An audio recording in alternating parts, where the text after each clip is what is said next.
Good morning, everybody. Sorry, we're running a little bit late today due to some technical difficulties. I got into my studio this morning and one of the lights had decided that it was tired of being a light. So I'm just getting started. And welcome to Glazing with AMACO. So today I'm going to be glazing with one of my favorite combinations, which is iron luster as a base and iron yellow as a top coat. So the first time that we were doing the layering tests and layered iron luster with PC-31 oatmeal, which is very similar to iron yellow in a lot of ways. You know, you expect when you layer something that's kind of a green-brown glaze with a yellow beigey glaze, you would expect to get something in the green range. And what we ended up with was actually something of a purple. So this is an example of iron luster on the outside and rim, iron yellow on the inside and around the outside of the rim. And as you can see, it creates this beautiful, so you get kind of a run of golden amber, and then as it slows down you get this purple hazy sort of glaze with a blue line. And it was kind of unexpected. So it has become one of my favorite combinations just because it is kind of unexpected and you get this really beautiful effect. So on this bowl I'm going to glaze today, and I'll talk about how I got the combination of colors and how I layered it exactly. So let's see. So I start off naturally with the iron luster.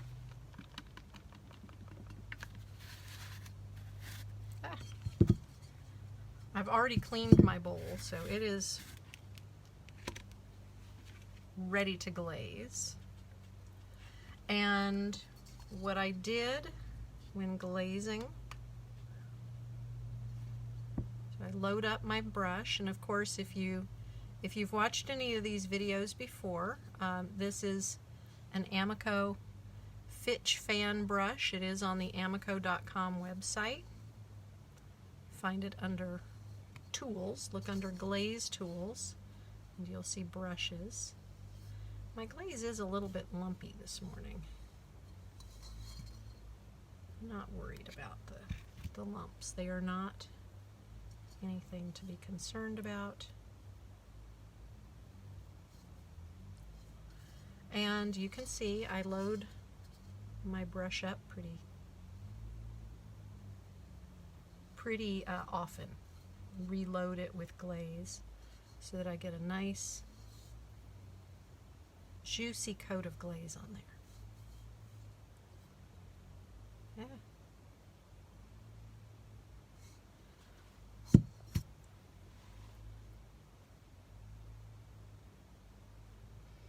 And this double rim bowl kind of catches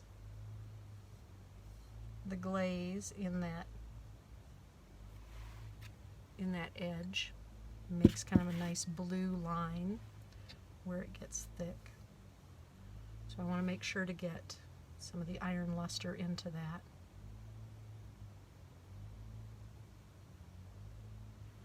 But I am going to stop at the rim. I like to have a light color glaze on the insides of my bowls.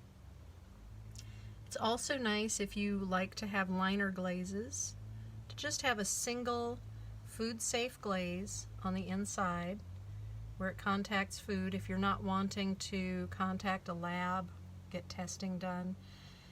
So I get asked about food safety pretty regularly, and there's one coat. And what I can tell you is that when you have a food safe glaze, like Iron Lustre, and you have a food safe glaze like Iron Yellow, and these are both really nice solid glazes, they are, if you combine them, the results are probably food safe, but we cannot tell you whether they are or are not food safe because we do not test for food safety for combined glazes for layering, because there are so many combinations and it gets to be really complicated. So if somebody's doing one coat and one coat, or two coats and two coats, or two coats and three coats, or three coats and two coats, or two coats of this glaze and two coats of this glaze and then two coats of another glaze, we don't do the testing except on the single glazes. If you really like the combination and you want to use it on dinnerware, you can have that tested, and there are labs that will do that, and we recommend that you do if you're wanting to do dinnerware. But the other option is to simply use a single food safe glaze as a liner, and then you don't have to worry about sending things out for testing or worrying about whether they're food safe or not. So so if I talk about liner glazes, that's just what I'm meaning, is just any single food safe glaze being used as a liner. My personal preference is to use light colored glazes as liners because it's easier to see when you're cleaning them, and it just makes food look nice. So that's the answer to the question, is probably it's food safe. But we cannot tell you absolutely with all positivity that it's food safe. So we recommend that you do your own testing. So this is not entirely dry, but we're going to go ahead and put that second coat on where it is mostly dry.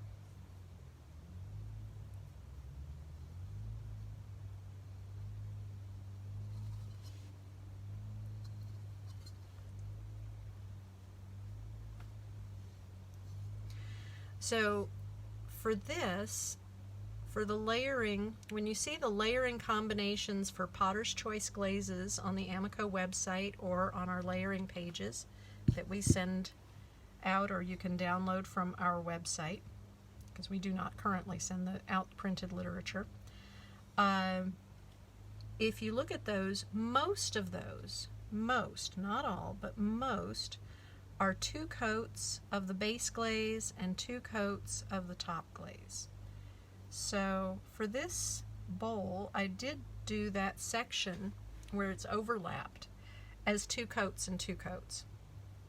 But to do that and still get the three coats in the other areas, I just did two coats of an overlap, and then the areas that were not overlapped were three coats. And I'm going to show you how to do that in part 2.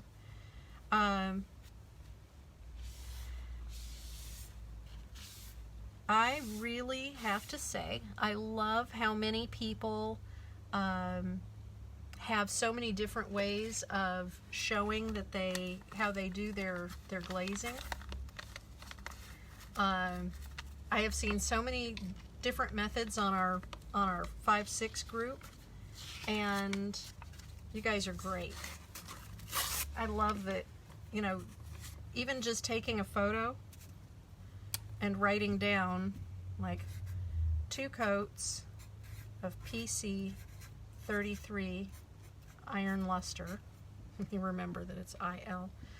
And then how I usually do it is I put whatever the top, this is the base, and then the top coat is going to be 2 times PC-38 Iron Yellow, and then what cone was it fired to.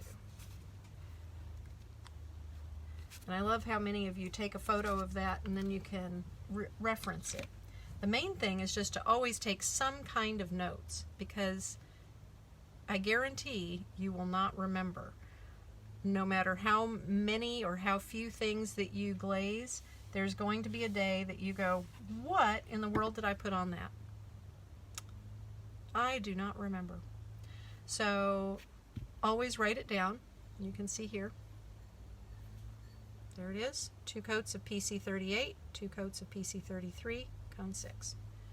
Kind of looks like a 4, but it's a 6. And the clay body is on there as well. This is how I do testing.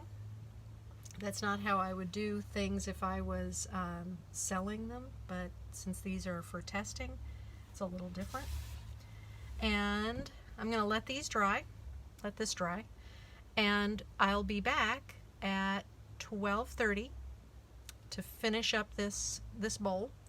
So if you have any questions, drop them in the comments, and I will see you back at 12:30 Eastern Time, and I will answer questions at that time. And happy glazing. Have a good lunch. Thanks.